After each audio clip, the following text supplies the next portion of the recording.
মক্কার মুয়াজ্জিন, আগে ছিল মুশরিক, পরে হয়েছে মুমিন। উনি কিভাবে মুমিন হইলেন এই ঘটনাটা একটু আপনাদের শোনাতে চাই। আবু মাহজুরা রাদিয়াল্লাহু তাআলা কিভাবে মুসলিম হলেন আওয়াজ করে শুনেন। হুনাইনের যুদ্ধ 8ম হিজরি, বিষ্ণু ইসলাম হুনাইনের যুদ্ধ শেষে ফিরতেছেন। পথিমধ্যে বেলাল রাদিয়াল্লাহু তাআলা 8ম হিজরি। কত হিজরি সবাই বলেন না একটু, কত হিজরি? 8ম হিজরিতে হুনাইনের যুদ্ধে রাসূল সাল্লাল্লাহু আলাইহি ওয়াসাল্লাম ফিরে আসতেছেন মদিনায়। পথিমধ্যে বেলাল রাদিয়াল্লাহু তাআলা আজান দিচ্ছেন। কি দিচ্ছেন? তো পাশে ছিল মুশরিকদের একটা পল্লী, কিছু মুশরিক তরুণ, কিছু অমুসলিম কিশোর, তারা আজানকে ব্যঙ্গ করতেছে। আমাদের বাংলায় মুখ ভেঙ্গানো বলে আর কি। বেলাল রাদিয়াল্লাহু তাআলা আজান দিচ্ছেন, ওই বাচ্চাগুলো মুশরিক, তো ওরা আজানকে ব্যঙ্গ করতেছে, বিকৃতি করে ওরাও আজান দিচ্ছে। উদ্দেশ্য হচ্ছে আজানকে নিয়ে ঠাট্টা করা। উদ্দেশ্য কি? ঠাট্টা করা। ব্যাপারটা মনে কষ্ট পাওয়ার মতো ব্যাপার না? কিন্তু বিশ্বনবী ওইখানে দেখেন কি খুঁজলেন। বিশ্বনবী খেয়াল করলেন অমুসলিম কিশোরদের মধ্যে থেকে একটা কিশোরের গলাটা বড় দরাজ গলা, কণ্ঠটা বড় সুন্দর। খেয়াল করে দেখলেন যে কিছু কিশোর বেলালের আজানকে ব্যঙ্গ করে, বিকৃতি করে, কিন্তু একজনের কণ্ঠ দেখতে পাচ্ছেন না এত দূরে, কিন্তু কণ্ঠটা বড় সুন্দর, দরাজ গলা। বিশ্বনবী সাহাবীদেরকে বললেন, ধরো এগুলারে, ধরো।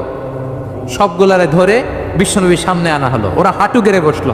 বিশ্বনবী বললেন, তোমাদের মধ্যে কে যেন ব্যঙ্গ করে আজান দিচ্ছিল, তার গলাটা বড় উঁচু, গলার বেসটা বড় মজবুত, মেলোডিয়াস, সুমধুর কণ্ঠ, কে?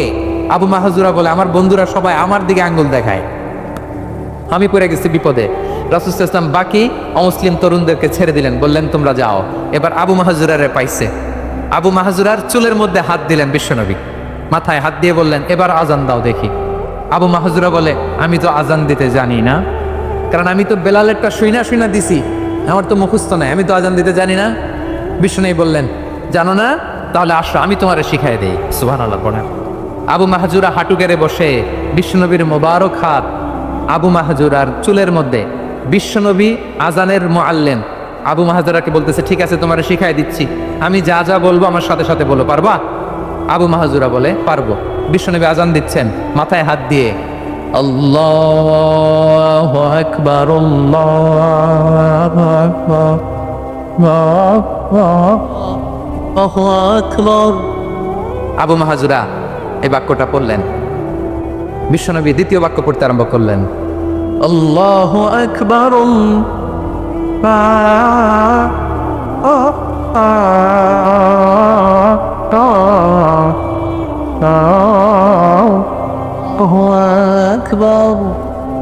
আবু মাহজুরা এই বাক্যটা বললেন। বিশ্বনবী আবু মাহজুরার মাথার মধ্যে হাত দিয়ে তৃতীয় বাক্য বললেন, আশহাদু আল্লা ইলাহা ইল্লাল্লাহ।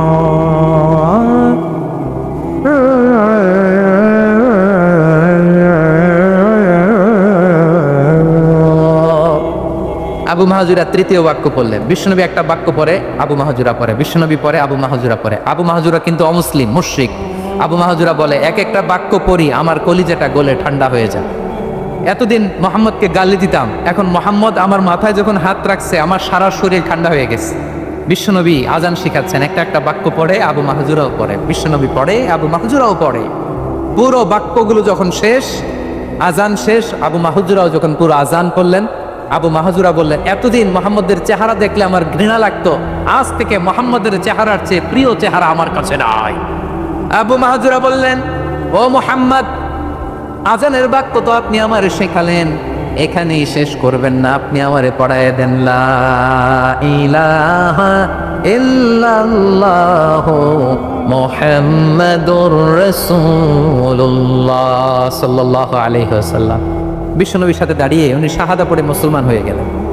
এবার আবু মাহজুরা বলে, ইয়া রাসূলুল্লাহ, ইয়া হাবিবাল্লাহ, আমি মুমিন হয়েছি, মুসলমান হয়েছি, আপনার কাছ থেকে আজান শিখার সৌভাগ্য আমি লাভ করেছি। নবী আমার কণ্ঠের বড় তারিফ করেছেন, আপনি আমার আজানকে আপনি পছন্দ করেছেন। একটা জিনিস আপনার কাছে চাই, আপনি আমাকে মক্কার মসজিদুল হারামের মুয়াজ্জিন হিসেবে অ্যাপয়েন্ট করে দে।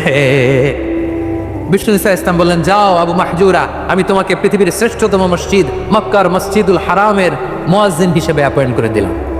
দেখছেন কিভাবে ট্যালেন্ট হান্টিং করতে হয়, কিভাবে হিউম্যান রিসোর্স মানব সম্পদকে ব্যবহার করতে হয়। আসছিল আজানকে ভেঙাইতে, আসছিল কেন?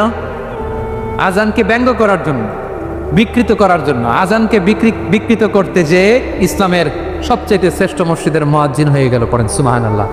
হযরত আবু মাহজুরা রাদিয়াল্লাহু তাআলা আনহু ওনার এই সুললিত কণ্ঠ ব্যবহার করে মসজিদুল হারামে এত সুন্দর করে আল্লাহু আকবার বলে আজান দিতেন, মানুষগুলোর, মুসল্লিগুলোর, মক্কাবাসীর হৃদয়কে তিনি বিগলিত করে দিতেন, মানুষের হৃদয়কে ঠান্ডা হয়ে যেত। শুধু এখানেই শেষ না আমার যশোরের ভাইয়েরা, বিশ্বনবী যখন সাইয়েদনা আবু মাহজুরা রাদিয়াল্লাহু তাআলা আনহুকে আজান শেখাচ্ছিলেন, বলেন তো বিশ্বনবীর হাতটা কোথায় ছিল?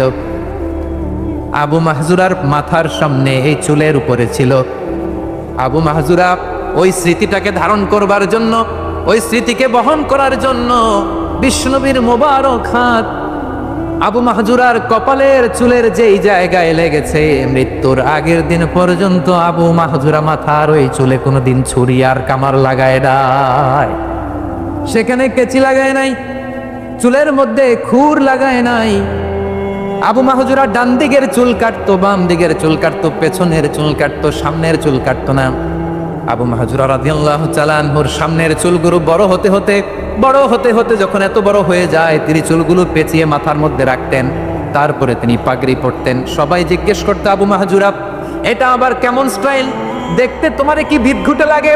কেমন অড লাগে? কেমন খারাপ দেখা যায়? মক্কায় এমন কোনো মানুষ তো দেখি নাই ডানে চুল কাটে, বায়ে চুল কাটে, পেছনে চুল কাটে, সামনে কাটে না। ওরে আবু মাহজুরা, কেমন দেখা যায় তোমারে? তুমি সামনের চুল কাটো না কেন? আবু মাহজুরা বলে, আমি হাঁটু গেড়ে পেয়ারা নবীর সামনে বসেছিলাম, আমার এই মাথার চুলের মধ্যে মুবারক হাত লাগিয়ে বিশ্বনবী নিজে আমাকে আজানের প্রতিটা বাক্য শিক্ষা দিয়েছেন। বিশ্বনবীর মোবারক হাত, পবিত্র হাত আমার মাথার চুলের যেই জায়গায় লেগেছে, আমি চাই ওই চুলগুলা নিয়ে আমি আমার কবরের ভিতরে যাব। সাইয়েদনা আবু মাহজুরা রাদিয়াল্লাহু তাআলা আনহু ইন্তেকালের আগের পর্যন্ত মাথার সামনের চুলগুলা কাটে নাই, মাথার সামনের চুল তিনি কাটেন নাই। সুবহানাল্লাহি বিহামদি। কেমন ভালোবাসতেন বিশ্বনবী সাহাবীদেরকে, সাহাবারা কেমন ভালোবাসতেন বিশ্বনবীকে। সামনের চুলগুলো বড় হতে হতে এত বড় ছিল, পেঁচিয়ে রেখে পাগড়ি করতেন, কাটতেন না। নবীর হাত লেগেছিল। সুবহানাল্লাহ পড়েন। তাহলে what is the lesson? Moral of the story কি? মোরাল অফ দ্য স্টোরি হচ্ছে, আসছিল আজানকে ব্যঙ্গ করার জন্য, বিকৃত করার জন্য, হয়ে গেল মসজিদুল হারামের মুয়াজ্জিন। দেখেন বিশ্বনবী একটা খারাপ সিচুয়েশনের মধ্যে থেকে কি ভালো জিনিস বের করে আনলেন। আমি যে শুরুতে বলেছি কিভাবে তিনি হিউম্যান রিসোর্সকে ডেভেলপ করেছেন, ম্যানেজ করেছেন। তিনি যে চৌকস ট্যালেন্ট হান্টার ছিল, দেখেন সবার মধ্যে থেকে এর বাছাই করে মুয়াজ্জিন বানাই দিয়েছেন। সুবহানাল্লাহ পড়েন। তার মানে এই না সবাইরে ধরে ধরে উনি মুয়াজ্জিন বানাইছেন। যার যেই ট্যালেন্ট আছে তাকে ওই কাজে অ্যাসাইন করেছেন, যার যেই প্রতিভা আছে তার প্রতিভাকে ইসলামের কাজে লাগিয়েছেন। সুবহানাল্লাহ পড়েন। যায়েদ বিন সাবিত রাদিয়াল্লাহু তাআলা আনহু, নাম শুনেছেন? যশোর কথা বেরোয় না। যদি জায়গায় সালমান খানের নাম শুনছেন, সবাই হাত তুলবে, জি হুজুর শুনছি, মানে সব দেখা শেষ। সালমান খান, আমির খান, অমুক খান, সব খান মুখস্থ, কিন্তু যায়েদ বিন সাবিতের নাম মুখস্থ নাই মুসলমানদের। যে সাহাবী মাথার সামনের চুল কাটে নাই, মসজিদুল হারামের মুয়াজ্জিন বানাইছেন বিশ্বনবী, সাহাবীর নাম কি? খায়া ফেলাইস, স্লোগানের সাথে খায়া ফেলাইস। আবু মাহজুরা। কি নাম? আবু মাহজুরা আল জুমাহি রাদিয়াল্লাহু তাআলা আনহু। এই নামটা আজকে নিয়ে যাইতে হবে যশোর। আবু মাহজুরা রাদিয়াল্লাহু তাআলা আনহু। 2 নম্বরে বলছিলাম যায়েদ বিন সাবিত রাদিয়াল্লাহু তাআলা আনহু। বিশ্বনবী দেখলেন মদিনার এই আনসারী সাহাবী হাইলি ট্যালেন্টেড, ইন্টেলেকচুয়াল, মেরিটোরিয়াস, জ্ঞানের প্রতি তার আকর্ষণ, মারাত্মক আকর্ষণ। বিশ্বনবী তাকে দায়িত্ব দিলেন, কোরআন যা নাজিল হয় তুমি লিখো, কাতিবুল ওহী বানায় দিলেন। সুবহানাল্লাহ। যায়েদ বিন সাবিতরে আবার আজান শিখান নাই, কারণ তার মধ্যে বিশ্বনবী প্রতিভা দেখেছেন, একাডেমিক প্রতিভা। বিশ্বনবীর একাডেমিক প্রজেক্টগুলো তিনি হ্যান্ডেল করতেন। যায়েদ বিন সাবিত ছিল বিশ্বনবীর ব্যক্তিগত সচিব। কি ছিল? ব্যক্তিগত সচিব। বুঝেন নাই? বিশ্বনবীর ব্যক্তিগত সচিব এবং দোভাষী। ইহুদিরা কিছু লিখে দিলে এটার অর্থ বিশ্বনবীরে বুঝাই দিতেন, আবার ইহুদিদের কাছে কিছু লিখতে হলে তিনি লিখে দিতেন। বিশ্বনবী একদিন বললেন, ইন্নী ওয়াল্লাহি মা আমানু ইয়াহুদা আলা কিতাব। ইহুদিরা যে চিঠি পাঠায় অর্থ তো বুঝি না, আরেক ইহুদি আইনে অর্থ করা লাগে। আবার ইহুদিদের কাছে কিছু লিখে পাঠাইতে চাইলে আমরা তো লিখতে পারি না, ইহুদিরে দিয়ে লেখা লাগে। ওরা যে পয়রা শোনায় লিখে দেয়, আমি ওদের বিশ্বাস করি না। আমার নিজের একজন লোক দরকার। বিশ্বনবী যায়েদ বিন সাবিতকে চুজ করলেন ল্যাঙ্গুয়েজের জন্য। উনি বললেন, যায়েদ তোমার সফট স্কিলকে ডেভেলপ করতে হবে, তুমি হিব্রু ল্যাঙ্গুয়েজ শিখে ফেলো। যায়েদ বিন সাবিত বলল, বিশ্বনবীর মোটিভেশন আর ইন্সপিরেশন পেয়ে আমি 15 দিনে ইহুদিদের এই হিব্রু ল্যাঙ্গুয়েজ শিখে ফেললাম। শুধু শিখে ফেললাম না, হাত্তা হাদিয়াতু, even I became master in the language. এই ভাষা আমি পারদর্শী হয়ে গেলাম। এরপর ইহুদিরা চিঠি লিখে পাঠালে আর কোনো ইহুদি ডাকা লাগতো না, আমি নবীর এটার অর্থ শুনে করে বুঝাই দিতাম। আবার ইহুদিদের কাছে চিঠি লেখা লাগলে আমি যায়েদ বিন সাবিত চিঠি লিখে দিতাম। সুবহানাল্লাহ। দেখেন, এত সাহাবীর মধ্য থেকে বিশ্বনবীর একাডেমিক প্রজেক্ট, ব্যক্তিগত সচিব, দোভাষী হিসেবে তিনি যায়েদ বিন সাবিতের মতো তরুণকে নির্বাচিত করেছেন। কেমন ট্যালেন্ট হান্টার ছিল আমার নবী, সুবহানাল্লাহ পড়বেন না? বিশ্বনবীর ইন্তেকালের পরে সাইয়েদনা আবু বকর রাদিয়াল্লাহু তাআলা আনহু যখন খলিফা হয়ে আসলেন, কোরআনকে সংকলনের দায়িত্ব দেয়া লাগবে, কোন সাহাবীকে দিবেন? সব সাহাবারা মিলে পরামর্শ করলেন। সাইয়েদনা আবু বকর, ওমর সবাই মিলে বিশাল কোরআন সংকলনের গুরু দায়িত্ব বিশ্বনবীর ব্যক্তিগত সচিব, বিশ্বনবীর দুভাষী, বিশ্বনবীর সিলেক্ট করাই লোক যায়েদ ইবনে সাবিত রাদিয়াল্লাহু তাআলা আনহুকে দিয়েছেন। কোরআনের কবি তো আজকে এখানে রাখে নাই। এই যে আজকের যে কোরআন পড়েন, এটা আগে এরকম ছিল না। কোরআন নাজিল হলে সাহাবারা চামড়ার, ওটের চামড়ায় লিখে ফেলতো, ওটের চ্যাপ্টা হাড্ডির মধ্যে লিখে ফেলতো, গাছের গুড়ির মধ্যে লিখে ফেলতো, বিভিন্ন জনের কাছে ছড়ানো ছিটানো ছিল। আবু বকর রাদিয়াল্লাহু তাআলা আনহু একসাথে করলেন, পরবর্তীতে উসমান রাদিয়াল্লাহু তাআলা আনহু একসাথে করলেন। 114 সূরার এখন এই মুসহাফ, এই কম্পাইলেশন, এই কপি আমরা পেয়েছি, যার হিউজ কন্ট্রিবিউশন ছিল। এই পুরো কোরআন কম্পাইলেশনের প্রজেক্ট ম্যানেজার ছিল যায়েদ বিন সাবিত রাদিয়াল্লাহু তাআলা। কোরআন কম্পাইলেশনের প্রজেক্ট ম্যানেজার, দেখেন ওনারে মাথায় হাত দিয়ে আজান শিখায় নাই, সুবহানাল্লাহ কইবেন না? তাহলে প্রথম সাহাবী আবু মাহজুরাকে মুয়াজ্জিন বানাইলেন, যায়েদ বিন সাবিতকে ব্যক্তিগত সচিব আর দোভাষী বানালেন, মুসআব ইবনে উমাইর রাদিয়াল্লাহু তাআলা আনহুকে ইসলামের প্রথম অ্যাম্বাসেডর বানালেন। তাহলে তৃতীয় নম্বর একজন সাহাবীর নাম বলছি, মুসআব ইবনে উমাইর। মুসআব কি নাম? নামটা কেমন লাগে? এই কয়েকজনের ভাল লাগে, বাকিদের ভাল লাগে না? ভাল লাগে? এই এই আর কয়েকটা মিনিট দেওয়া যাবে না আমাকে আল্লাহর রাস্তে? হ্যাঁ ঠিক আছে, আমি তোমাদেরকে ভালোবাসা দেখাবো, দোয়া করবো যদি চুপ থাকো, একেবারে চুপ, কষ্ট সহ্য করো, বাকিরা যা সওয়াব পাবে তোমরা ডবল পাবা, যেহেতু কষ্ট বেশি, কিন্তু চুপ। 3 নম্বর সাহাবীর নাম মুসআব। এই ধাক্কাধাক্কি কেন? ধাক্কাধাক্কি কেন রে ভাই? না না না, এরকম হইলে আসবো না যশোর, আমি আর আসবো না, হয় পিছনে চলে যাও নাহলে চুপ, ধাক্কাধাক্কি নেই। 3 নম্বর সাহাবীর নাম মুসআব। কি নাম? He was the first ambassador in Islam. ইসলামের প্রথম ডিপ্লোম্যাট, প্রথম কূটনৈতিক, ইসলামের প্রথম কূটনৈতিক, ইসলামের প্রথম ডিপ্লোম্যাট, প্রথম অ্যাম্বাসেডর মুসআব ইবনে উমাইর। মক্কার তরুণ যুবক, উনি পারফিউম লাগাইলে মানুষ দেখলেই বুঝতো এটা মুসআব লাগাইছে। এমন ড্যাশিং ফেসের ছিল, এমন স্মার্ট ড্যাশিং ফেস, এমন পার্সোনালিটির মানুষ ছিল মুসআব রাদিয়াল্লাহু তাআলা। কারণ যিনি ইসলামের স্পোকম্যান হবেন, মুখপাত্র হবেন, তার স্মার্ট হওয়ার দরকার আছে না নাই? আকাবার প্রথম শপথ যখন হলো, তাদের সাথে বিষ্ণু ইসা ইসলাম মদিনাতে একজন মুখপাত্র পাঠালেন, ডিপ্লোম্যাটকে পাঠালেন, অ্যাম্বাসেডর অফ ইসলাম, তিনি হচ্ছেন মুসআব ইবনে উমাইর। পড়েন সুবহানাল্লাহ।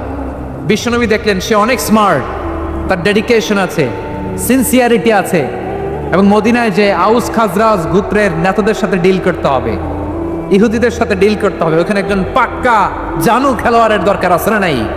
মুসআব ইবনে উমাইর রাদিয়াল্লাহু তাআলা আনহু, ওনাকে বিষ্ণু ইসা ইসলাম চুজ করলেন। এবং বিষ্ণু ইসা ইসলামের এই চুজিংটা, এই সিলেকশনটা এত সুন্দর ছিল, তিনি মদিনাতে যে বিশ্বনবী আসার আগেই মদিনার জমিনকে তিনি উর্বর করে ফেলছেন। প্রতিটা ঘরে ঘরে কালিমার দাওয়াত তিনি পৌঁছায় দিচ্ছেন। জুমার বিধান নাজিল হয়েছে, কিন্তু মক্কায় পরিবেশ নাই জুমা পালনের। বিষ্ণু ইসা ইসলাম একজনকে দিয়ে খবর পাঠালেন, যাও মদিনায় মুসাবকে যেয়ে বলো, মুসাব তো আমার শিক্ষক, আমার স্পোকম্যান, মদিনাতে যেন তারা জুমা কায়েম করে। বিশ্বনবীর আগেই মুসাব মদিনার মুসলিমদেরকে নিয়ে মদিনায় প্রথম জুমা কায়েম করে ফেলছে। কোন সুবহানাল্লাহ। ডিপ্লোম্যাটদের কেমন হইতে হয়, অ্যাম্বাসেডর কেমন হইতে হয়, মুসআব রাদিয়াল্লাহু তাআলা আনহুর কাছ থেকে শিখে নাও। মুসআব নামটা কেমন লাগে? যশোর যাদের সন্তান হবে, ছেলে সন্তান, আমার রাস্তায় পাইলে সবাই জিজ্ঞেস করে, হুজুর একটা নাম দেন, আমার ছেলে হবে। যশোরবাসীর জন্য আমি একটা নাম দিয়ে দিলাম, নাম রাখতে হবে মুসআব। কি নাম? নামটা যাতে ভাল লাগে, ছেলে সন্তান অনাগত আসবে, মনে চাইলে নাম রেখে দিবেন মুসআব রাদিয়াল্লাহু তাআলা আনহুর নামে মুসআব। তাহলে মুসআব রাদিয়াল্লাহু তাআলা আনহুকে বিশ্বনবী ল্যাঙ্গুয়েজ শিখান নাই, সফট স্কিল শিখান নাই। যায়েদ রাদিয়াল্লাহু তিনি হিব্রু ল্যাঙ্গুয়েজ শিখেছেন, সুরিয়ানি শিখেছেন, কিন্তু মুসআবকে তিনি বানিয়েছেন the spokesman of Islam, the first diplomat, the ambassador of Islam. সুবহানাল্লাহ পড়বেন না? আব্দুল্লাহ ইবনে আব্বাস রাদিয়াল্লাহু তাআলা আনহু, বিশ্বনবীর কাজিন, চাচাতো ভাই। আবার মাইমুনা রাদিয়াল্লাহু তাআলা আনহু, মাইমুনা নবীর স্ত্রী, তিনি ছিলেন আব্দুল্লাহর আপন খালা। তো নবীর বউ যদি ওনার খালা হয়, নবী তার কি বুঝে নাই, নবী তার কি খালু। তাহলে সম্পর্ক অনেক গভীর, কাজিন আবার খালু, ছোট্ট মানুষ, তাই রাতে মাঝে মাঝে ঘরে থাকতো। বিশ্বনবী দেখলেন আব্দুল্লাহ যেহেতু আমার ঘরে ঢুকতে পারে, আব্দুল্লাহরে এই উম্মতের বড় শিক্ষাবিদ বানাইতে হবে। কথা বোঝে নাই? আব্দুল্লাহকে কি বানাইতে হবে? শিক্ষাবিদ, এডুকেটর অফ দিস উম্মা, এই উম্মার শিক্ষাবিদ বানাইতে হবে। তাই আব্দুল্লাহ ইবনে আব্বাসকে বিশ্বনবী হাতে কলমে শিক্ষা দিয়েছেন। আহারে, আর এরপরে যে কি ভাষা আসবে তোমাদের জন্য আমার মুখ থেকে আমি নিজেও জানি না, আমি নিজেও জানি না। 1 ঘন্টা যাবত ধাক্কা ধাক্কি মারামারি, তো আসতে বলছে কি তোমাকে? পেছনে চলে যাও, জায়গা না পেলে। পুরো প্রোগ্রামটাই নষ্ট করে দিল। জি, আমার দিকে তাকান, আমি শেষ করে দিচ্ছি। হবে না, ইন্টেলেকচুয়াল আলোচনা এখানে হবে না, আমি বুঝতে পারছি, আমি শেষ করে দিচ্ছি। আব্দুল্লাহ ইবনে আব্বাস রাদিয়াল্লাহু তাআলা আনহু, মনোযোগ দিয়ে কয়েকটা মিনিট শুনুন, আমি এখনই শেষ করে দিচ্ছি। এরপর আওয়াজ করবে, এই যে এগুলো কি আমি বুঝলাম না। আমি বললাম না সব করা যাবে, বসে যাও, শুয়ে যাও, চলে যাও, আওয়াজ করা যাবে না। অন্যকে বসো এটা বলার দরকার নেই, জাস্ট এদিকে তাকাও। আল্লাহ, আব্দুল্লাহ ইবনে আব্বাস রাদিয়াল্লাহু তাআলা আনহু, ওনাকে বিশ্বনবী হাতে কলমে শিক্ষা দিয়েছেন, যেহেতু উম্মতের শিক্ষাবিদ হবেন, এডুকেটর হবেন। তো বিশ্বনবী রাতে যখন তাহাজ্জুদ পড়তেন, ছোট্ট আব্দুল্লাহ ঘরে থাকতো। বুঝতে পেরেছেন? ছোট্ট মানুষ তো ঘরে থাকতো। তো বিশ্বনবী তাহাজ্জুদের জন্য একবার দাঁড়িয়েছেন, ছোট্ট আব্দুল্লাহ উজু করে দাঁড়াইছে। আচ্ছা বলেন তো, ইমাম আর মুসল্লি মোট যদি 2 জন হয়, একজন ইমাম একজন মুসল্লি, তো মুসল্লি ইমামের কোন দিকে দাঁড়াবে? ডানে দাঁড়াবে। ছোট্ট আব্দুল্লাহ বোঝে নাই, বিশ্বনবী তাহাজ্জুদ শুরু করেছেন, উনি একবার করছেন আর দাঁড়াইছেন বায়ে। কোথায় দাঁড়িয়েছেন? আব্দুল্লাহ বলেন, যখন আমি বায়ে দাঁড়ালাম, আখাযা রাসূলুল্লাহ সাল্লাল্লাহু আলাইহি ওয়াসাল্লাম উযুনি আল ইয়ুমনা ইয়াফতিলুহা, বিশ্বনবী নামাজরত অবস্থায় আমার কান ধরে টেনে আমার ডান দিকে এনে দাঁড় করায় দিলেন। পড়েন সুবহানাল্লাহ। দেখেন, হাতে কলমে শিক্ষা। আর জীবনে ভুল হবে? কথা কয় না, আর ভুল হবে? আর ভুল হবে না। এভাবে বিশ্বনবীর অনেক সঙ্গ পেয়েছেন, সফর করেছেন, একই বাহনে বসেছেন, এক বাহনে বসে লম্বা নসিহত করেছেন, বলেছেন, ইয়া গোলাম ইহফাজিল্লাহ ইয়াহফাজকা, ইহফাজিল্লাহ তাজিদহু তুজাহাক, ইযা সাআলতা ফাসআলিল্লাহ ওয়া ইযা ইসতাআনতা ফাসতাইন বিল্লাহ। আল্লাহর বিধান মানো, আল্লাহর বিধান রক্ষা করো, আল্লাহ তোমায় রক্ষা করবে। আব্দুল্লাহ, চাইতে হলে আল্লাহর কাছে চাও, সাহায্য চাইতে হলে আল্লাহর কাছে সাহায্য চাও। মনে রাখো, গোটা বিশ্বের সবাই যদি তোমার সাহায্য করতে চায়, ততটুকুই করতে পারবে যতটুকু আল্লাহ তোমার নসিবে রেখেছে। গোটা বিশ্ব যদি তোমার বিরুদ্ধে ষড়যন্ত্রে দাঁড়িয়ে যায়, ক্ষতি ততটুকু করতে পারবে যতটুকু তোমার জন্য বরাদ্দ আছে, এর বাইরে কিছু করতে পারবে না। আওয়াজ করে বলেন ঠিক কিনা? এভাবে হাতে কলমে শিখিয়েছেন, বিশ্বনবীর সঙ্গ পেয়েছেন। ওনাকে বিশ্বনবী সাল্লাল্লাহু আলাইহি ওয়াসাল্লাম শিক্ষাবিদ, এডুকেটর অফ দিস উম্মাহ হিসেবে সিলেক্ট করেছেন, হাতে কলমে শিখিয়েছেন। বিশ্বনবী একবার প্রকৃতির ডাকে সাড়া দিয়ে এসেছেন। এখন কি করতে হবে? নামাজের জন্য অজু করতে হবে। বিশ্বনবী এসেই দেখেন অজুর বদনায় পানি ভরা, খুশি হয়ে গেলেন, বললেন, কে রেখেছে পানি? একজন বলল, আব্দুল্লাহ রেখেছে। বিশ্বনবী অত্যন্ত খুশি হলেন, খুশি হয়ে একটা দোয়া করলেন, বললেন, আল্লাহুম্মা ফাক্কিহু ফিদ্দীন ওয়া আল্লিমহু তা'ওয়ীল। আল্লাহ, তুমি আব্দুল্লাহকে দ্বীনের বুঝ দিও আর কোরআনের তাফসীর শিক্ষা দিও। বিশ্বনবীর এই দোয়া এমন লাগছে, উনি রাইসুল মুফাসসিরিন, এই পৃথিবীতে যত মুফাসসির ছিল, যত মুফাসসির আসবে, সকল মুফাসসিরের সম্রাট হিসেবে স্বীকৃত হয়েছেন আব্দুল্লাহ ইবনে আব্বাস। বিশ্বনবী ওনারে আজান শিখান নাই, বিশ্বনবী ওনারে ল্যাঙ্গুয়েজ শিখান নাই, বিশ্বনবী ওনারে অ্যাম্বাসেডর বানান নাই, হাতে কলমে শিক্ষা দিয়েছেন। ছোট্ট মানুষ, বিশ্বনবী ইন্তেকাল করলেন, আবু বকরের সময় গেল, ওমরে ফারুকের খেলাফত, তখনও তিনি তরুণ। ওমরে ফারুক রাদিয়াল্লাহু তাআলা আনহু ওনার ক্যাবিনেট মিনিস্ট্রির বৈঠকে এই আব্দুল্লাহ ইবনে আব্বাসকে পাশ দিয়ে বসায় রাখতেন। বয়স্ক সাহাবারা এটা পছন্দ করতো না, তারা বলতো, ঘটনা কি? আব্দুল্লাহর মতো ছেলে নাতি আমাদের আছে, এরা কেন রাখে ওমরে ফারুক? ওমরে ফারুক এটা টের পেলেন, তিনি বুঝতে পারলেন যে ক্যাবিনেট মেম্বাররা এটা পছন্দ করে না, ছোট্ট আব্দুল্লাহরা কেন রাখি, কেন যে রাখি, এটা একদিন বুঝাবো। একদিন মিটিংয়ে তিনি সবাইকে বললেন, ইদা জাআ নাসরুল্লাহি ওয়াল ফাতহ। এই আয়াত দ্বারা উদ্দেশ্য কি বলেন তো মুরব্বী সাহাবীরা? এক সাহাবী বলেন, এই সূরা দ্বারা উদ্দেশ্য, আল্লাহ বলেছেন আমাদেরকে বিভিন্ন ল্যান্ড, বিভিন্ন এলাকা বিজয় করতে হবে। ওমরে ফারুক বললেন, না, হয়নি। আরেকজন বললেন বিজয় হওয়ার পর আমাদের বেশি বেশি আল্লাহর বরত্বের ঘোষণা দিতে হবে, এটা উদ্দেশ্য। উমরে ফারুক বললেন না, হয় নাই। যারা জিজ্ঞেস করেন কেউ পারে না। সব শেষে বিশ্বনবী ছোট্ট আব্দুল্লাহরে বলেন, আব্দুল্লাহ ইদা জা নাসরুল্লাহি ওয়াল ফাত, এর দ্বারা উদ্দেশ্য কি বলো তো? ছোট্ট আব্দুল্লাহ বলেন হুয়া আজালু রাসূলিল্লাহ, এই আয়াত দ্বারা বিশ্বনবীর বিদায়কে উদ্দেশ্য নেওয়া হয়েছে। ওমরে ফারুক বললেন হাদা হুয়া, এটাই তো সঠিক উত্তর, এটাই সঠিক তাফসীরে আয়াতের। কারণ ইদা জা নাসরুল্লাহি ওয়াল ফাত, যখন আল্লাহর সাহায্য আর বিজয় আসবে, ওয়ারাআইতান নাসা ইয়াদখুলুনা ফি দীনিল্লাহি আফওয়াজা, আপনি দেখবেন দলে দলে ঢলে ঢলে বানের পানির মতো মানুষ ইসলামের দিকে ঢুকতেছে, ইসলামের বিজয় হয়েছে। তো ইসলামের বিজয়ের মিশন নিয়ে নবী আসছে, বিজয়ী যখন হয়ে গেছে এখন তো নবীর বিদায় হবে। ধরে বলেন ঠিক কিনা? কোন সাহাবী এই সূক্ষ্ম কথাটা ধরতে পারে নাই, ওই আব্দুল্লাহ ছাড়া। আব্দুল্লাহ যখন উত্তর দিছে সব সাহাবীদের টনক নড়েছে। এরপর থেকে কোনো ক্যাবিনেট মিটিং এ আর কোনো সাহাবারা কোনো প্রশ্ন করে নাই, আওয়াজ করে পড়েন সুবহানাল্লাহ। বিশ্বনবী আব্দুল্লাহ ইবনে আব্বাসকে দ্য এডুকেটর অফ দ্য উম্মাহ, উম্মার শিক্ষাবিদ হিসেবে গ্রহণ করেছেন। আওয়াজ করে পড়তে হবে আল্লাহু আকবার। সাহাবীদের নামগুলো মনে থাকবে। 1 নম্বরে আবু মাহজুরা, মুয়াজ্জিন বানাইছেন। যায়েদ ইবনে সাবিত, দোভাষী, ট্রান্সলেটর অফ প্রফেট, এবং তিনি ছিলেন বিশ্বনবীর ব্যক্তিগত সচিব। Musab ibn Umair, the first ambassador and diplomat of ইসলাম।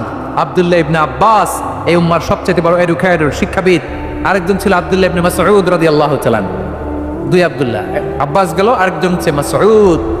মক্কার তরুণ, ছাগল পালতো মুশরিকের বিশ্বনবী আর আবু বকর রাদিয়াল্লাহু তাআলা আনহু একবার গেলেন, যে দেখে এই তরুণ দাঁড়ায় আছে। বিশ্বনবী বলেন আমি খুব ক্ষুধার্ত, তোমার কাছে কি দুধ আছে ছাগলের?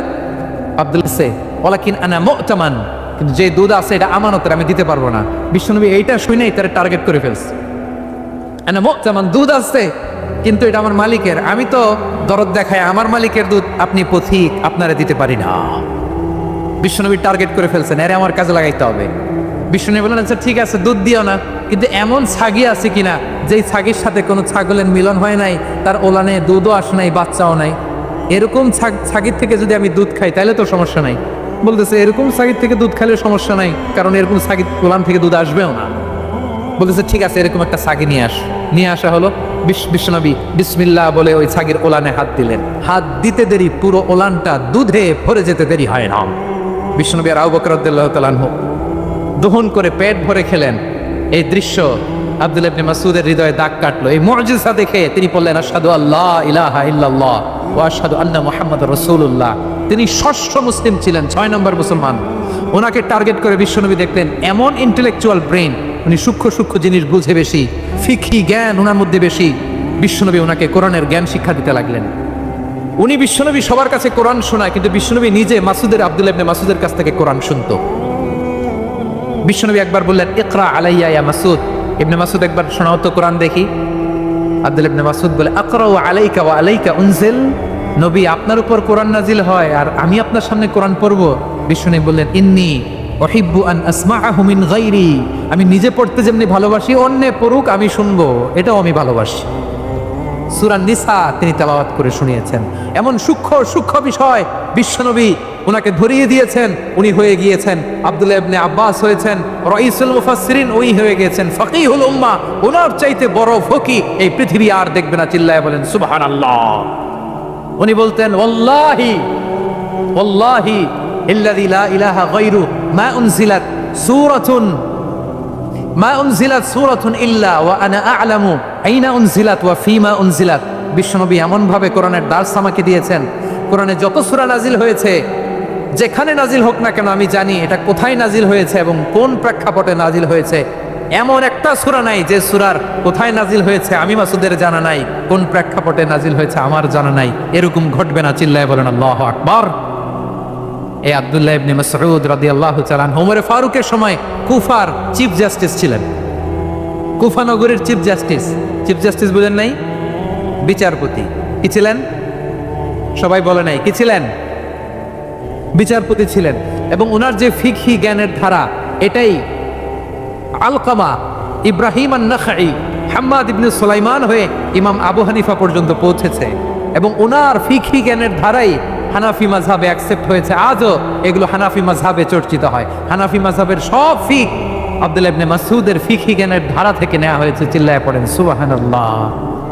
তাহলে ওনাকে বিশ্বনবী বানিয়েছেন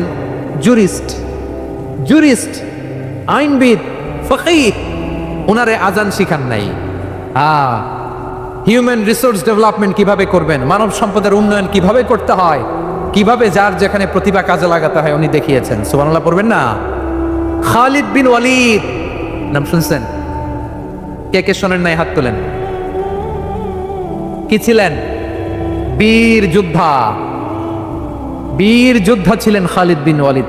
কিন্তু তিনি ইসলাম ধর্ম গ্রহণ করেছেন অনেক দেরিতে, 8ম হিজরিতে।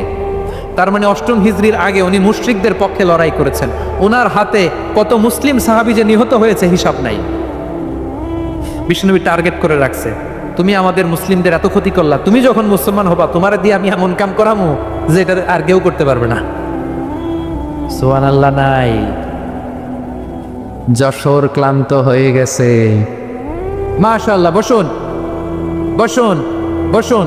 খালিদ বিন ওয়ালিদ রাদিয়াল্লাহু তাআলা 8ম হিজরিতে মুসলিম হয়েছেন, মক্কা বিজয়ের আগে।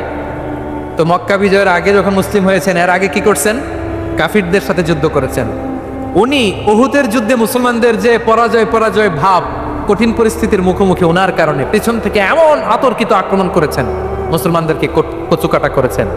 8ম হিজরিতে আল্লাহ তাআলা হেদায়েতের নূর দিয়ে ওনার হৃদয়টাকে উজালা করে দিলেন। লা ইলাহা এটা এমন বাণী যার হৃদয়ে একবার টাচ খাবে, এটা থেকে সে আর পালিয়ে বেড়াতে পারে। ঝিনুকের ভেতর লুকিয়ে থাকে যেমন মতি, ঝিনুকের ভেতর লুকিয়ে থাকে যেমন মতি, কলমা শাহাদাতে আছে আল্লাহর জ্যোতি, কলমা শাহাদাতে আছে আল্লাহর জ্যোতি। ঠিক কিনা বলেন? মক্কা বিজয়ের আগে মুসলিম হলেন, হওয়ার পরেই বিশ্বনবীর টার্গেট ফুলফিল হলো। ওই যে টার্গেট করে রেখেছেন আর দোয়া করেছেন, খালিদ বিন ওয়ালিদ যদি মুসলিম হয় তাকে আমি মিলিটারি চিফ বানাবো। ওনাকে আজান শিখান নাই, ওনারে কান ধইরা নামাজের এই মাথা থেকে ওই মাথা আনান নাই, ফিকহি কোরআনের সূক্ষ্ম তাফসীর ওনারে শিখান নাই, অ্যাম্বাসেডর বানান নাই। বিষ্ণু ইসলাম ওনাকে সামরিক অভিযানে প্রেরণ করেছেন। তিনি প্রেরণ করেছেন। ওনার জীবদ্দশায় ওনার নেতৃত্বে যতগুলো যুদ্ধ হয়েছে, একটা যুদ্ধেও তিনি পরাজয় বরণ করেন নাই। ওমরে ফারুকের সময়কালে তিনি চিফ অফ মুসলিম মিলিটারি, মানে মুসলিম সেনাপতি হয়েছেন। যশোর আওয়াজ করো, ঠিক কিনা বলো? সেনাপতি, মুসলিম সেনাপতি। তাহলে কিভাবে হিউম্যান রিসোর্স ব্যবহার করতে হয় গোটা বিশ্ব আমার নবীর কাছ থেকে শিখে না। খালিদ বিন ওয়ালিদ, ওনাকে বিশ্বনবী একটা উপাধি দিয়েছেন। উপাধিটা হচ্ছে সাইফুল্লাহিল মাসলুল, আল্লাহর নাঙ্গা তরবারি, আল্লাহর খোলা তরবারি, দ্য ওপেন সোর্ড অফ আল্লাহ। খালিদ বিন ওয়ালিদ মুসলিম সেনাপতি। হাসান বিন সাবেত নাম শুনছেন? দেখি উনি কি ছিল বলেন? রাসূলের সভা কবি, কালচারাল হিজিমনিকে ডিফিট করার জন্য। উনি ভালো অস্ত্র চালানোও জানতেন না, ওই কাজে উনি যেতেন না। ওনার ছিল কাব্য প্রতিভা। কাফিররা কবিতা দিয়ে নবীকে গালি দিত। বিশ্বনবী বলতেন, ইয়া হাসান আজিব আন রাসূলিল্লাহ, তুমি নবীর হয়ে কাফেরদের এই কথাগুলোর জবাব দাও। বিশ্বনবীর একটা মিম্বার ছিল। বিশ্বনবীর মিম্বারের পাশাপাশি মসজিদে নববীতে এই হাসান বিন সাবেতের জন্য বিশ্বনবী একটা স্পেশাল মিম্বার বানিয়ে দিয়েছেন। এখান থেকে তুমি জবাব দাও। এবং বিশ্বনবী বলেছেন, আল্লাহুম্মা আইয়িদহু বিরূহিল কুদুস। আল্লাহ, হাসান আমার পক্ষে জবাব দেয়, তুমি জিব্রাইল মারফত তাকে সাহায্য পাঠাইয়া দিও। রাসূল সাল্লাল্লাহু আলাইহি ওয়াসাল্লামের সভা কবি, the poet of the prophet, নবীর কবি। মানে কবিতা দিয়ে, এমন উচ্চাঙ্গের ভাষায় কবিতা দিয়ে তিনি জবাব দিতেন, কাফিরদের গা শিহরে যেত, তাদের হৃদয়ে আগুন ধরে যেত। তাহলে এরকম কবিরও দরকার আছে না নাই?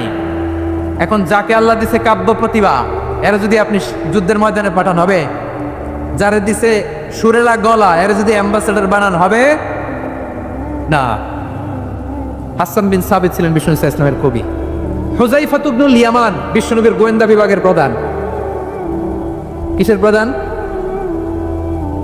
হুযায়ফা ইবনুল ইয়ামান। ওনার ছিল ডিটেকটিভ মাইন্ড, গোয়েন্দা বিভাগের প্রধান। এবং উনি হচ্ছেন সাহিবু সিদরি রাসূলিল্লাহ, রাসূল সাল্লাল্লাহু আলাইহি ওয়াসাল্লামের গোপন তথ্যের ধারক বাহক। নবীর যেই কথা কেউ জানে না, সব হুযায়ফার পেটের ভিতরে ছিল। সুবহানাল্লাহ পড়ে। মদিনার যত ইহুদি ইহুদিদের একটা লিস্ট ছিল, এই লিস্ট শুধু দুইজন জানতো, বিশ্বনবী আর হুজাইফা। সুবহানাল্লাহ পড়বেন না?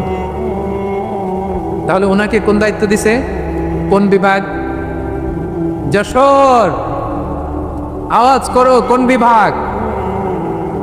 গোয়েন্দা বিভাগের হেড ছিল।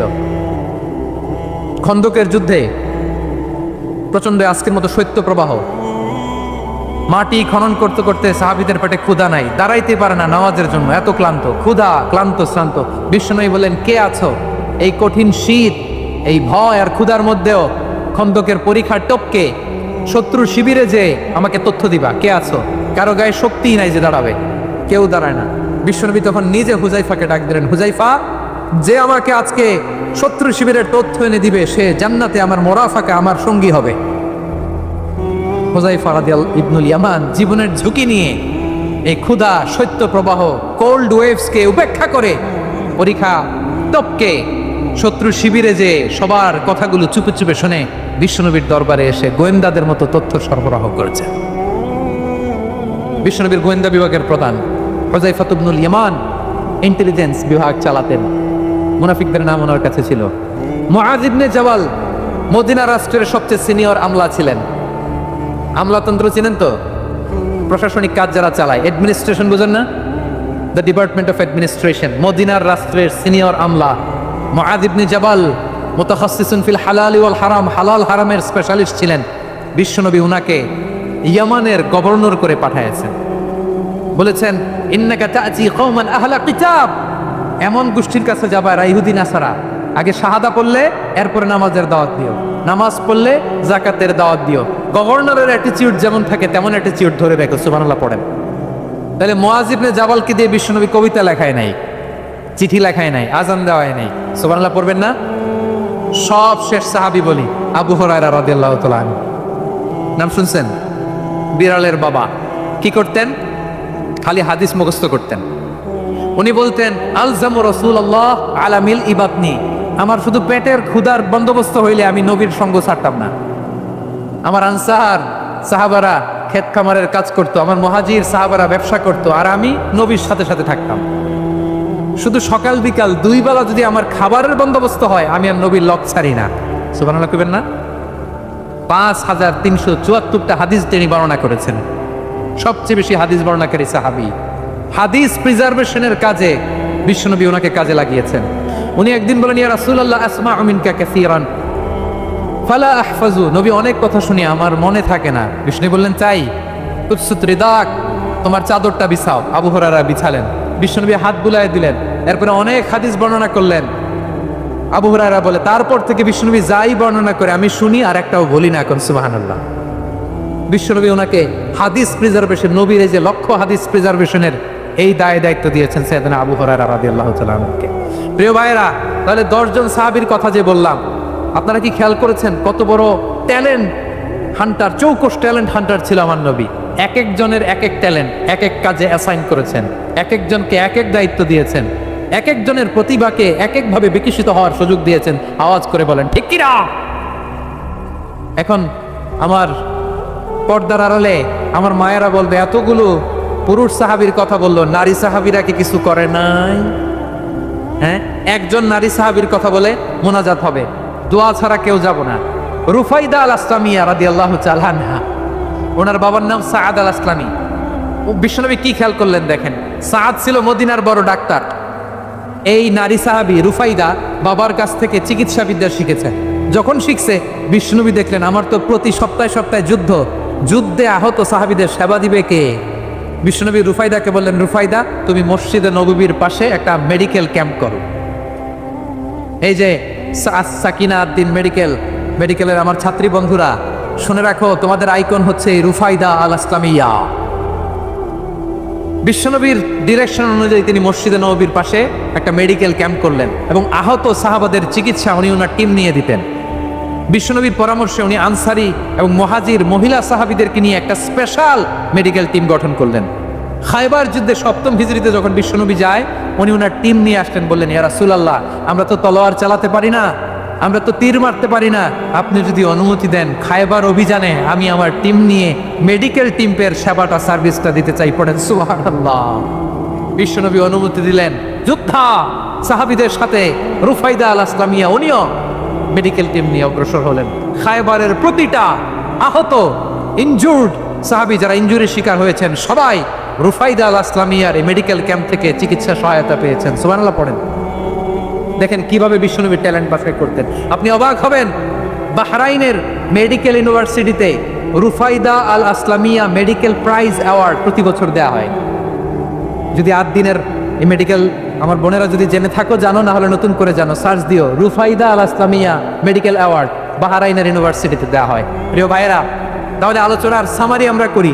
বিশ্বনবী যার যেখানে ট্যালেন্ট তাকে ওইখানে কাজে লাগাতেন। আওয়াজ করে বলেন ঠিক কিনা? এবার একটা ইন্টারভিউ হবে, আওয়াজ করে বলেন আবু মাহজুরাকে বিশ্বনবী কি বানাইছেন? হ্যাঁ বলে গেছেন? সামনের চুলে হাত দিয়ে বিশ্বনবী কি সুন্দর গলায় আজান শিখালেন। মুয়াজ্জিন যায়েদ বিন সাবিতকে একাডেমিক প্রজেক্টের দায়িত্ব দিয়েছেন, তিনি ছিলেন বিশ্বনবীর দোভাষী ব্যক্তিগত সচিব। Musab ibn Umair the first ambassador of Islam. Abdullah ibn Abbas উম্মার বড় শিক্ষাবিদ মুফাসসির। আব্দুল্লাহ ইবনে মাসউদ, আব্দুল্লাহ ইবনে মাসউদ ছিলেন জুরিস্ট। কি ছিলেন?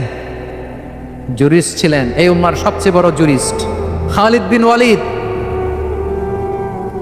সেনাপ্রধান। হাসান বিন সাবিত, হাসান বিন সাবিত ছিলেন বিশ্বনবীর সভাকবি। কি ছিলেন? বিশ্বনবীর সভাকবি ছিলেন।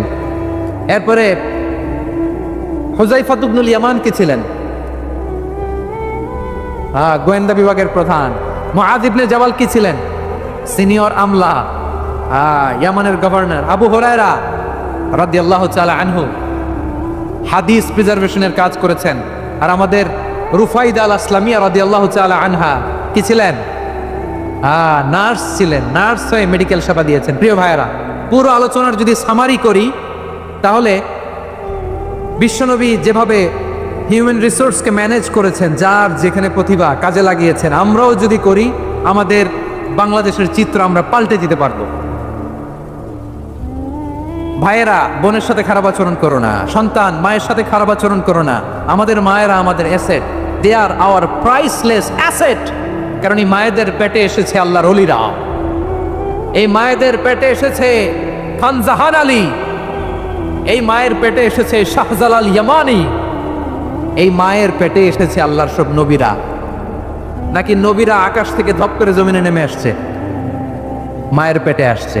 এই মায়ের পেটগুলো খনি। আমার সম্মানিত মায়েরা, বোনেরা, নিজেকে ইসলাম দিয়ে সাজান, নিজেকে ইসলাম দিয়ে সাজান, নিজেকে পবিত্র রাখুন, নিজের আব্রু ঈমান ইজ্জতের হেফাজত করুন, কোরআন পড়ুন, সুন্নাহ পড়ুন। আপনি জানেন না আপনার গর্বে কে আসছে, কোন ক্ষণজন্মা পুরুষকে আল্লাহ তাআলা আপনার গর্বে পাঠাবে, আপনি জানেন না। মায়েরা, নিজেদেরকে পবিত্র রাখুন, ইসলাম চর্চা করুন, কোরআন চর্চা করুন, নৈতিকতা দিয়ে নিজেকে সাজান। যশোরের জেনজি, নিজেদেরকে প্রস্তুত রাখো আগামীর বাংলাদেশের জন্য। নৈতিকতা, মোরালিটি, ভ্যালিউজ দিয়ে নিজেকে সাজাও, ইসলাম দিয়ে নিজেকে সাজাও। কারণ আগামীর বাংলাদেশ ইসলামের বাংলাদেশ। বাংলাদেশের আসল পরিচয় ইসলাম। বাংলাদেশের আসল পরিচয় কি? সবাই বলে না। বাংলাদেশের আসল পরিচয় কি? এই ইসলাম নিয়ে আমরা সংসদ ভবন সাজাবো, রাজি আছি না নাই? শেকড় ভুলে যাওয়া যাবে না। আমরা ধাপে ধাপে শারিয়া আইনের দিকে যাব ইনশাআল্লাহ, কিন্তু জঙ্গিবাদ দিয়ে নয়, কট্টরপন্থা দিয়ে নয়। আমরা ইন্টেলেকচুয়ালি, গ্রাজুয়ালি, ধাপে ধাপে শারিয়া আইনের দিকে মুখ করবো ইনশাআল্লাহ। বলো লিল্লাহি তাকবীর। এদেশের আসল পরিচয় সবাই বলে না, আওয়াজ করে। এদেশের আসল পরিচয়, এদেশে আজান শুনে সূর্য ওঠে শহর গ্রামে, এদেশে আজান শুনে সূর্য ডুবে সন্ধ্যা নামে, এদেশে সকল কাজে সবাই বলে বিসমিল্লাহ, এদেশে ভালো কিছু দেখে শুনে হাসি মুখে সবাই বলে মাশা আল্লাহ। সুবহানাল্লাহ সুবহানাল্লাহ সুবহানাল্লাহ সুবহানাল্লাহ সুবহানাল্লাহ সুবহানাল্লাহ সুবহানাল্লাহ সুবহানাল্লাহ। ও নবীন তরুণ তোমার কিসের এত ভয়, জেনে রেখো বাংলাদেশের আসল পরিচয়। বাংলাদেশের আসল পরিচয় ইসলাম। আওয়াজ তুলে বলো, আসল পরিচয় কি? এদেশে পরস্পরে দেখা হলে দেয় সালাম, এদেশে আমজনতার হৃদয় জুড়ে পাক্কালাম। ঠিকিরা এদেশে বিপদ এলে সর্বজনে সর্বক্ষণে দোয়া পড়ে ইন্না লিল্লাহ সুবহানাল্লাহ সুবহানাল্লাহ সুবহানাল্লাহ সুবহানাল্লাহ।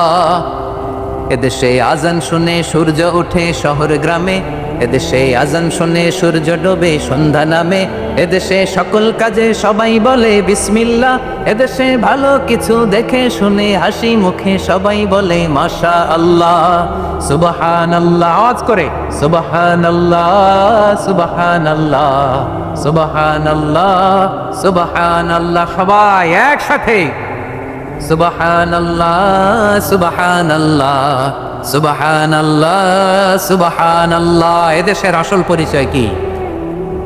আওয়াজ করে বলতে ভয় লাগে। এদেশের আসল পরিচয় কি? ইসলাম দিয়ে আমাদের সংসদ ভবন চলুক, আমরা চাই কি চাই না? বঙ্গভবনে লা ইলাহা ইল্লাল্লাহর পতাকা উড়ুক, আমরা চাই কি চাই না? প্রতিটি জেলা অফিসে, ডিসি অফিসে লা ইলাহার পতাকা ঝুলুক, আমরা চাই কি চাই না? কারা কারা চাই হাত তুলে আল্লাহরে দেখায়। মাশাআল্লাহ মাশাআল্লাহ মাশাআল্লাহ মাশাআল্লাহ। যশোর, আওয়াজ করে বলো, ভালো মানুষ না খারাপ মানুষ? বুঝে বলছো তো? মানুষ ভালো হলে যে কত ভালো। এই মানুষকে যত্ন নিলে, মানুষকে মানুষ বানালে যে সে কি হতে পারে শুনবা? হ্যাঁ, নাকি মোনাজাত দিয়ে দিব? শুনবা? তাহলে থামতে হবে। থামো, আমি যখন বলবো থামো থামো। তাকবীরের সময় দিলে তাকবীর। থামো থামো।